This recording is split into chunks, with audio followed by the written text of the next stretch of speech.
Welcome to our channel. You're about to dive into an intriguing series exploring the fascinating stories of karma and its profound retributions. This is a story of 1,000 truths, each of them undeniably real. The reason I wish to present this tale to you is not to astonish or bewilder you, but rather to demonstrate that the 6 realms of reincarnation and the law of karmic retribution truly exist in this world. Moreover, this event occurred in modern times, here in Taiwan, and was documented in Mok Lu village. The reason for writing this account: around February of this year, Republic Year 50, Master Tin Van accepted an invitation to give a Dharma talk in Ho Vai. Accompanying him at the time was Master Chu Van. During the daytime, as we had some free time, a group of lay practitioners decided to explore some nearby villages with the 2 masters. While Master Tin Van was delivering his sermon, Nun Tri Dao was occupied with her own affairs in Mok Lu. Since I had never been to Mok Lu before, I expressed my desire to visit and explore the area. Mok Lu is a coastal village with inconvenient transportation and few sights worth admiring. After visiting Nun Tri Dao at the Tu Van Temple, we initially planned to return to Ho Vai.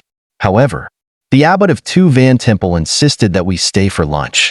As we had missed the last bus, we decided to remain at the temple's main hall, Thuong Lu Tien. It was during this time that we stumbled upon an extraordinary story, initiated by Mr. Hua T. Thatch. The tale revolves around the phenomenon of borrowing a body to return to life. This incident occurred many years ago, but the individual at the heart of the story had long refused to speak about it, leaving only a handful of locals in Mok Lu village aware of the truth. Those outside the village who may have encountered fragments of this story were often left clueless, as no one had ever explained the details to them.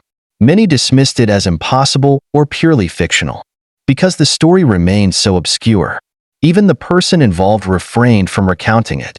When we first heard about this incredible event, the narration was disorganized and lacked clarity, making it confusing and difficult to follow. Yet, the mention of borrowing a body to return to life was enough to captivate our interest and fuel our determination to uncover the full account. After having a quick lunch, we rushed back to Ho Vai, resolute in our mission to interview the key individuals involved in this miraculous tale and piece together the truth. Borrowing a body to return to life. The main character of this extraordinary story currently resides in a house at 95 Zhongshan Road, Mok Lu Village. The house serves as a construction material shop owned by Mr. No Thursday DAC, with his wife, Mrs. No Lam Kwong. When we arrived, Mrs. No was out working in the fields, and Mr. No was busy at the shop. Upon learning the purpose of our visit, he seemed visibly displeased. After some polite greetings and persistence on our part, he reluctantly began recounting the events. He said, "This happened in Republic Year 48. At that time, I was working in the construction business and participated in a building project in Dai Te Village on Haiphong Island. While working there, I rarely returned home. One time, during a brief visit, I found my wife unwell. However, after I left to continue work on Haiphong Island, her condition improved significantly. Later, as I began returning home more frequently, her health deteriorated. By the time the project on Haiphong Island was completed and I returned home for good, her illness had become so severe that it was beyond cure. Although her physical condition did not seem life-threatening, her mental state was erratic. She would often yell and cause a commotion. We considered taking her to a psychiatric hospital, but she refused and resisted fiercely. Even when we tried to force her, she shouted at the top of her lungs, "Don't take me to a mental hospital. I am not crazy. I am from Kim Mon and my name is Chu Hoa." Her accent also changed completely, but I refused to believe that my wife's body was possessed by another spirit. Mr. No paused, his expression solemn as he gazed at a photograph of himself and his wife. With a deep sigh, he continued, "I could never have imagined such a strange phenomenon could happen in this world, let alone to my own family." He paused briefly, then added, "During the time I was working on the project, I would bike home from Haiphong Island every day. I often felt a weight on my shoulders, but I dismissed it as fatigue from the steep roads. Later, I learned that every time I returned home, the young woman from Kim Mon would hitch a ride on my bicycle and follow me back to the house. At this point, Mr. No stopped speaking, unwilling to continue. Using the excuse of making tea, he brought the conversation to an end. Meanwhile, his nephew, a man in his early 20s, who was helping us during our visit, shared his perspective. As we chatted, Mr. Hua, our guide, arrived and offered to find Mrs. No to assist with our inquiries. He mentioned that many people had sought to meet her, but she had consistently refused. He could not guarantee her cooperation this time, but promised to try his best. The nephew said, "When my aunt was sick, I often helped my uncle care for her. Sometimes, she would cry uncontrollably or mumble things we couldn't understand. Other times, she would suddenly sit bolt upright in bed. My uncle and I would try to pin her down, but her strength was unbelievable. She would fling us off effortlessly, no matter how hard we tried. I thought to myself, how could a woman possess such immense strength? In truth, it was her friends helping her." The nephew's expression turned mysterious, and I realized he was referring to other unseen spirits when he said, "friends." He continued the story. When we realized that Aunt Kwang's body had been possessed by another soul, we didn't know what to do. We had no choice but to let her rest and recover. At first, she seemed unfamiliar with everything. For instance, when my uncle called her by her name, "A Kwang," she protested, saying, "My name is Chu Hoa, not a Kwang." When her mother and sister came to visit, she adamantly insisted, "I don't know you. Who are you?" Naturally, she couldn't recognize any of the neighbors either. The nephew glanced nervously inside the house, as if fearing his uncle might appear unexpectedly and overhear what he was about to say. Lowering his voice, he continued in a whisper, "My uncle has always been a responsible man. However, his relationship with Aunt Kwang, his original wife, was fraught with conflict and disharmony. Despite their strained marriage, my uncle was a decent and honorable person who never sought companionship outside his home or engaged in any inappropriate behavior. However, during his time working on the construction project at Haiphong Island, some workers claimed they had seen a young woman closely following him. They even joked, who would have thought Mr. No here had such a wild side? An older worker once brought up the matter during a break, teasing my uncle about his apparent good fortune with this girl who was always by his side. But my uncle seemed completely baffled by their remarks and denied everything, insisting that he had never brought any women to the construction site. Regardless of his denials, the rumors persisted. My uncle dismissed the talk as nonsense, assuming the workers were simply trying to amuse themselves with baseless gossip.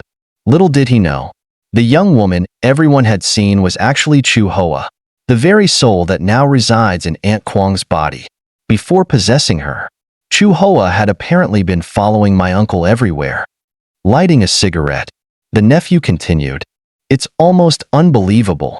The Haiphong construction site was notorious for misfortune. Every prior contractor who worked there suffered financial losses, and there were frequent accidents where workers fell from heights. But when my uncle took over the project, not only did he make a great deal of money, but the workers also remained safe. Perhaps this was because the spirits of Haiphong Island secretly blessed him, granting him success and protection." At this point, Mr. No returned with a tray of tea. As we sipped our tea, his nephew went on, "You may find this hard to believe, but I witnessed it myself, and I'm still haunted by the memories. Here's what happened. When Aunt Chu Hoa had just recovered, she would often say that her friends were coming to visit and that we needed to prepare chairs, incense, and candles to greet them. Whenever we followed her instructions, we saw no one arrive. Yet, she would sit and chat as if entertaining guests, laughing and speaking joyfully. What was truly eerie was that the bamboo chairs would creak as though someone were actually sitting in them. When Aunt Chu Hoa said goodbye to her visitors, the chairs would creak again, as if the invisible guests were standing up and leaving. It was as though unseen spirits were keeping her company so she wouldn't feel lonely. But after a while, these visits stopped altogether. Since her recovery, Aunt Chu Hoa has been a completely different person. She knows how to read and write now, and she's capable of doing all sorts of tasks. This is a stark contrast to the old Aunt Kwong, who was illiterate and knew nothing beyond cooking. Before, she could barely manage the household chores, but after the possession, she not only began working in the fields, but also took on heavy labor. Strangely, she claimed she had never cooked before.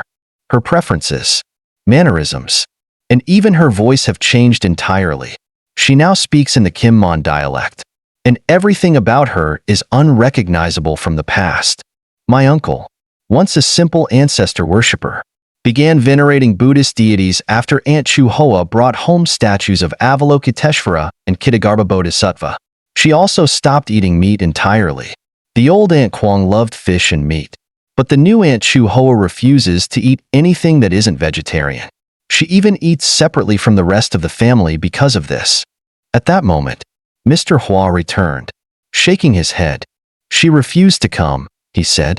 She cried a lot and wouldn't listen to me. Concerned, we followed Mr. Hua to find her. She was leaning against a gatepost at a neighbor's house, her face pale and her eyes tightly shut.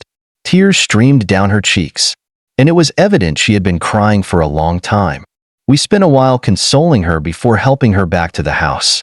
Our visit had stirred painful memories of her family in Kim Mon, leaving her deeply distressed. Though she tried to speak with us, she couldn't manage more than a word or two before breaking down into sobs. Through her tears, she shared a fragmented story. Her name was Chu Hoa, and she was from Kim Mon. Her father's name was Chu Tan Hai, and her mother's name was Tai Deep. When she was 18, war broke out in Kim Mon, forcing her to flee on a fishing boat. The boat drifted at sea for days, and everyone on board eventually succumbed to starvation and thirst. She, too, fainted from exhaustion. When she regained consciousness, the boat had drifted to an island in Daite province, and she was rescued. However, the fisherman who saved her later pushed the boat back out to sea. At this point, she buried her face in her hands and ran inside. We wanted to learn more, but couldn't bear to press her further. Given her fragile state, it was growing late, and we needed to return to Ho Vai to catch the last bus. Before leaving, we promised to return one day and bring her a string of prayer beads. Stealing wealth and harming lives. Retribution comes swiftly. As we walked to the bus station, Mr. Hua shared more of the story with us. Chu Hoa could have survived the chaos she faced. When the fisherman rescued her, she pleaded, "Please, I beg you to save my life. I'll do anything. Be your wife, your servant, anything, and all the money and valuables on this boat. I'll give them to you." But that fisherman was utterly heartless and devoid of humanity. He took her valuables and left her stranded at sea. However, he didn't get to enjoy the ill-gotten wealth for long. In the end, his entire family, one by one, met their demise. Now, the only one left is his son, a young boy afflicted with severe mental illness. Such as the Buddhist law of cause and effect, karma and retribution never miss their mark. At this point, Mr. Hua glanced at all of us and continued, "What's even more remarkable is what happened after Chu Hoa recovered. Word of her story spread to Daite, and the people there were astonished and deeply unsettled. Some locals recalled a tragic story from years ago involving a family that had taken valuables from a girl during her journey and caused her great harm.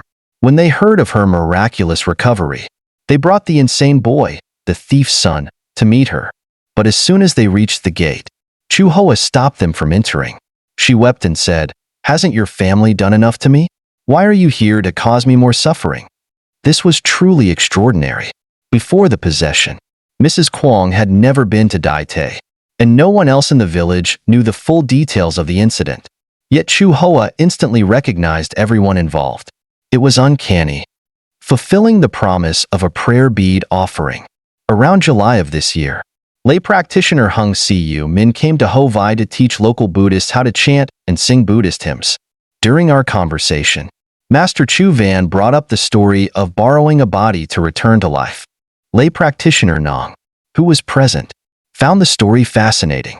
Since I had promised to bring a prayer bead necklace to Chu Hoa, I decided to take lay practitioner Nong along to visit Mak Lu. Lay practitioner Nong had previously lived in Kim Mon and was well versed in the region's architecture, industries, customs, and traditions. Along the way, He shared numerous stories about Kim Mon, which gave me valuable context for my meeting with Chu Hoa. That day, the weather was dreary, and light rain accompanied us on the road. I worried it might turn into a heavier downpour. But when we reached Mok Lu, the rain had stopped. I couldn't contain my joy and silently recited, Namo Amit Ba Buddha, remembering everything about Kim Mon. Because of the rain, Chu Hoa didn't go to the fields that day. When I learned she was at home, I felt a great sense of relief. Perhaps it was because I brought several people with me, but she hesitated for a long time before finally agreeing to meet us. This time, she appeared much calmer. She greeted us with a faint smile and a nod, but the smile seemed forced and reluctant. First, I gave her the prayer beads I had promised and began with casual conversation. Having learned from my previous visit, I didn't dive straight into sensitive topics, but instead started with general discussions, particularly about religion. Chu Hoa shared, when I was young, I was very devoted to Buddhism and even practiced a vegetarian diet. Even now, no matter how busy I am with work, I make time to pray to the Buddha every morning and evening. I firmly believe that everything the Buddha said is true. A person should do good deeds and never commit evil, for bad deeds will never yield good results. During my last visit, the neighbors had told me how diligently Chu Hoa worshipped Buddha every day. I thought to myself, this must be why she was able to return to the human world. Taking the opportunity, I asked, you said you were deeply devoted to Buddhism when you were younger. Was there a Buddhist temple or chanting hall in Kim Mon? She paused to think and then replied, I'm not sure, but in our home, we worshipped Buddha and Avalokiteshvara Bodhisattva. My family and I would perform our prayers there. I asked another question. Do you still remember your life in Kim Mon? With a heavy sigh, she said, oh, I remember. I remember everything. But what's the point of bringing it up now? If someone were to help you find your parents, would you be willing to try? Of course, I'd be overjoyed. But who would be willing to help me, even if they were found? I doubt my family would recognize me, she said, her voice tinged with bitter laughter. After all, the body I have now is not the one I had when I left Kim Mon. At this, she pressed her lips tightly together, her eyes reddening, but she restrained herself from crying in front of us. Pointing to lay practitioner Nong, who was seated nearby, I said, this gentleman lived in Kim Mon for a long time. He's a Buddhist as well and knows a lot about the region. Suddenly, tears welled up in her eyes as she said, when I fled on that boat, I honestly thought we'd make it. I even told them my story and pleaded for mercy. Her voice broke, and she quickly wiped away the tears streaming down her face. I gently interrupted, continuing for her, then, they robbed you of your gold and left you stranded at sea, and as a result, their entire family perished, leaving behind only a mentally ill child. Before I could finish, she cut me off, exclaiming, oh, so you've heard about this? It's true. The gold on that boat wasn't all mine. It belonged to many others fleeing with me. And yes, their family did meet a tragic end. But as a devout Buddhist, I don't bear a grudge against them, no matter how heartless they were. It wasn't me seeking vengeance. It must have been the spirits of those who perished with me. I asked her gently, where were you before you came to live with Mr. No? Her demeanor shifted slightly, showing discomfort, but she eventually replied, I was at Dai Te in Haiphong Island. It's a place with many trees and a beautiful coastline. I stayed there for years. Did you like it there? Yes, I did. After I were left at sea, my soul lingered on Haiphong Island. I stayed there for about 10 days before I was taken in by Lord Vong. He told me my time hadn't yet come and that I could borrow the body of No Thursday deceased wife to return to life. He instructed me to temporarily stay at the Bac Vong Temple. She paused before continuing, not long after, No Thursday DAC came to Haiphong Island for work. I followed him back, waiting for the right opportunity. A few days later, his wife, Lam Kwong, fell gravely ill and passed away. That was when I seized the chance to borrow her body and return to life. After another brief pause, she added, but borrowing a body isn't easy. Entering someone else's body is a painful and arduous process. It was only with Lord Vong's help that I managed to succeed after over 20 days of effort. How did it feel when you finally entered her body? I asked. It felt natural, but it also felt strange, she admitted, hinting at the challenge of adjusting to the life of a married woman after having been a young girl. Shifting the conversation, I asked, is Mok Lu as good as Kim Mon? Mok Lu? How could it compare to Kim Mon? She scoffed. In Kim Mon, houses are well built, and roads are smooth and orderly. We lived in a bustling commercial area, full of life and activity. Here in Mok Lu, the houses are chaotic and poorly constructed, completely disorganized. Lay practitioner Nong nodded in agreement with her assessment. According to lay practitioner Nong's estimation, Chu Hoa must have fled Kim Mon around Republic Year 43, as that was when military activity in the area intensified. Talking about children. When the topic turned to children, her cheeks flushed slightly, naturally so, as she was still quite young by her original age. It must have been disorienting to suddenly be addressed as mother by an adult son. Cherished memories captured in a photo. Before we knew it, hours had flown by, and it was time to say our goodbyes. Standing up, I took her hand and offered some words of comfort. Everyone around you has treated you kindly, so you should try to let go of the past and move forward. Buddhism teaches that everything arises from conditions coming together. Perhaps you were meant to meet the No family. That's why fate carried you from faraway Kim Mon to live with them. She nodded silently. I continued, after all, you recite the Buddha's name sincerely every day, no matter where you are. Your practice remains the same. You don't need to visit a formal chanting hall. The Buddha and Bodhisattvas will always bless and protect you. Moreover, according to Buddhist teachings, helping others is the highest virtue, which ultimately benefits oneself. By supporting this family and bringing them joy, you have cultivated great merit. She remained quiet, but her expression softened. I added, if you'd like to visit a Buddhist hall, I can take you to Hovai one day when I have time, but I hope that from now on, you can find peace of mind and free yourself from sadness and hardship. Deeply moved, she grasped my hand tightly, thanking me repeatedly. Before leaving, I asked her to take a commemorative photo with me. She hesitated at first, but after much encouragement from Tang Nan, she finally agreed. Conversations on the way back. As we said our goodbyes, Tang Nan accompanied us part way. On the road, I asked him about his mother. He explained, my mother grew up here in Mok Lu and had never been to Dai Te or Kim Mon. But after she recovered from her illness, she completely changed into someone else. Honestly, I didn't believe in things like this at first, but it's my mother's body, even if she adamantly refuses to identify herself as a Kwong. When relatives came to visit, including my grandmother and my aunts, she couldn't recognize any of them. This shocked our entire family. Personally, it left me confused and frustrated. I didn't even know what to call her anymore. He paused for a moment before I asked, so, how do you address her now? With a faint, sad smile, he replied, of course. I still call her mother because it's her body after all. Do you believe in the concept of borrowing a body to return to life? In the past, I didn't believe it at all. My mother had never been to Haiphong Island, but after her recovery, she began describing Haiphong in vivid detail. Then, back in Republic Year 48, I attended a camp in the Philippines where one of my teammates was from Kim Mon.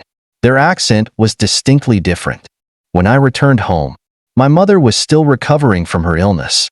After she got better, her speech changed completely. Her accent sounded exactly like that of my teammate from Kim Mon. Not only that, but she could recount countless details about Kim Mon as if she had lived there herself. So yes, I believe the person she became after her recovery truly is someone from Kim Mon. Conclusion by journalist Lai Nok. I share this story with you, dear readers, not to stir your curiosity or prompt you to seek out Chu Hoa. My sole intention is to use this story as evidence that the Buddhist teachings on the 6 realms of rebirth and the law of karmic retribution are true and ever-present. In closing, I hope we can all send our blessings to Chu Hoa. Commentary. In our daily study of Buddhist teachings, we are constantly reminded, this body is not real, It is fragile and can fall apart at any moment. Yet, it is difficult for us to fully grasp this truth because from the moment we open our eyes at birth, we become attached to this body. For Chu Hoa, however, the moment she borrowed a body to return to life, she would have immediately recognized that the body she now inhabited was not hers. During her desperate escape, the robbery, and being cast into the sea could be seen as karmic debts from past lives or new seeds of karma planted by the thief. Yet, as Chu Hoa herself shared, I understand Buddhist teachings and believe in karma. That's why I don't harbor hatred toward the one who harmed me. When his entire family perished, that was not my doing. It was the result of the indignation of those who died with me on that boat. Chu Hoa was a forgiving and deeply responsible soul. At just 18 years old, she borrowed the body of an older woman, one who already had a grown son close to her own age. Upon returning to life, she had to shoulder many responsibilities. She worked tirelessly, tending the fields early in the morning, managing irrigation at night, and assisting with her husband's construction and materials business. When I translated the part where it mentioned that she took on physically demanding tasks like transporting heavy goods, I couldn't help but feel a pang of sympathy for her. In contrast, the former wife had only been responsible for cooking, but after her return, Chu Hoa took on an overwhelming amount of work, even though no one demanded it of her. This was her profound sense of duty, her way of expressing gratitude. Having borrowed another's body, she felt obligated to use it to repay that debt. It's clear that Chu Hoa had a deeper sense of awareness than most of us, having experienced life, death, and the intermediate state of existence. She truly understood the impermanence of the human body she now inhabited. Based on my research, she fled Kim Mon in Republic Year 43, 1954, and died that same year. However, it wasn't until year 48, 1959, that she borrowed a body to return to life. This means she spent 5 years in the afterlife. During this time, she resided on Hai Phong Island, a place she described as beautiful and serene, filled with lush greenery. I believe she wasn't trapped in the realm of hungry ghosts, as her heart held no anger or resentment. Her pure and gentle nature aligned her with an equally tranquil environment. Even in the afterlife, she seemed at peace, appreciating the beauty around her. It was only when a deity informed her that Mrs. A. Duong's lifespan was nearing its end that she was given the opportunity to return to life by borrowing her body. Guided by this message, she sought out Mr. No, staying near him until he returned home, where she found her chance to inhabit the body. Borrowing the body of a woman twice her age, she suddenly had to adapt to being a wife and mother, roles she had never experienced. Upon returning to life, she couldn't reunite with the family she longed for in Kim Mon, and this pain weighed heavily on her. Truly, the sorrow of separation by life is far more painful than death itself. Despite these challenges, she fulfilled her new responsibilities diligently. After her return, she even asked the family to light incense and prepare chairs for her friends. These friends were likely spirits from the afterlife, those who had perished with her at sea, or even celestial beings. Interestingly, they only visited once to console her after her return and never came again. This suggests a clear separation between the realms, each respecting the other's boundaries. At 18 years old, her life experiences already surpassed what many of us can comprehend. She had lived as a human, as a spirit, and had returned to life in a borrowed body. All these experiences ignited a strong flame of enlightenment within her. Upon her return, she immediately sought to bring home statues of the Buddha and Bodhisattvas, dedicating herself to daily worship. She maintained a strict vegetarian diet and longed to visit a Buddhist chanting hall. These actions, I can deeply understand, and I am sure many readers will find their own ways to connect with her story. Final reflection. In writing this, my aim is not to entertain, but to share insights into the profound concepts of reincarnation and the realms of existence, while underscoring the unwavering truth of the Buddhist teachings. The journalist Lai Nok once expressed hope that we would bless Chu Hoa after reading her story. I imagine that by now, she must be quite elderly, if she is even still alive. As I conclude this account, I wish to extend blessings, not only to Chu Hoa but to all of you. May you find peace and happiness. And may you live in such a way that, whether in this life or the next, you remain fulfilled and joyful. Are you excited for the next interesting content from our channel? If so, don't forget to take a moment to like, share, and leave a comment below.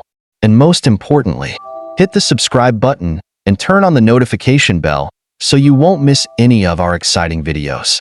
Thank you for supporting our channel, and we'll see you in the next one. Remember, practice true and sincere Buddhism, as genuine Buddhists will achieve beautiful results. Just like Chu Hoa, a devoted Buddhist who unexpectedly found a perfectly fulfilling ending.